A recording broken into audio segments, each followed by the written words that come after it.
The Fujifilm X-Pro 3 is a mirrorless digital rangefinder style camera, and it's completely changed the way that I approach photography. I've been shooting with Sony cameras since I began taking photography seriously, and even before then, because it was the brand that my parents had in the house when I was younger. Honestly, it's always felt like the only real option for me when it came to cameras. The autofocus and low light performance is incredible, even on the APS-C models, and there are a million features that make Sony cameras incredible tools. I don't have a problem with my Sony gear or with any other camera manufacturer out there. Honestly, if you're a hobbyist and you're shooting with something made in the last 5 to 10 years, it's probably overkill for what you're doing anyway. At least for me, I know that's true with every piece of gear that I own. But I think that as cameras continue to advance, our connection with the art of taking photographs is diminishing. Sometimes it feels more like I'm using a computer than a camera.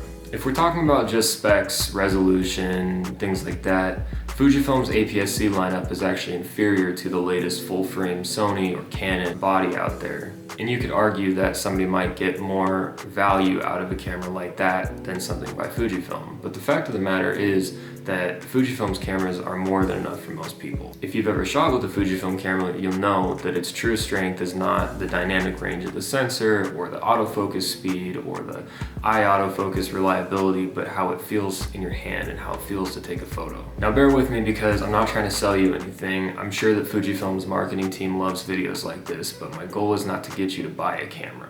I'm a street and travel photographer, and what matters to me in a camera is that it's easy to bring with me, capable of taking high quality images, and unobtrusive. But there's another factor that matters to the artistic human side of me that isn't a photographer. That side of me doesn't care about low light performance or resolution, and that side of me is absolutely obsessed with how a camera feels. How it feels to hold in my hand, how it feels to adjust the dials, change the settings, how it feels to press the shutter button and hear that.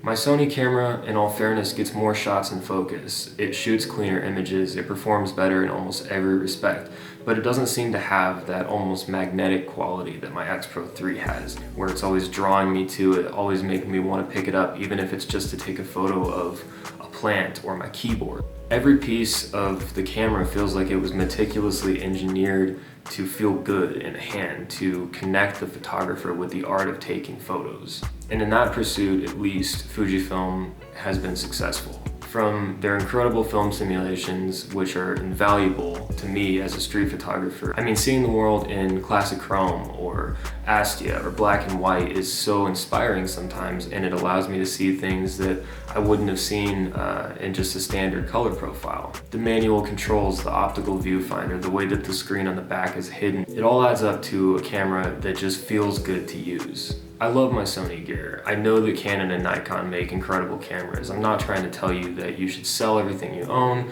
and go to Fujifilm full time because it's superior in every way. Honestly, if you're a sports photographer, an action photographer, it's probably not the right move. Or at least the X-Pro 3 isn't quite the right move. Different people have different needs and different expectations for their cameras, and so Fujifilm is never going to be a one-size-fits-all solution. And for me personally, I'll probably keep investing in the Sony ecosystem as a professional tool. But there's something purely romantic about the Fujifilm world, and I don't see myself going back anytime soon.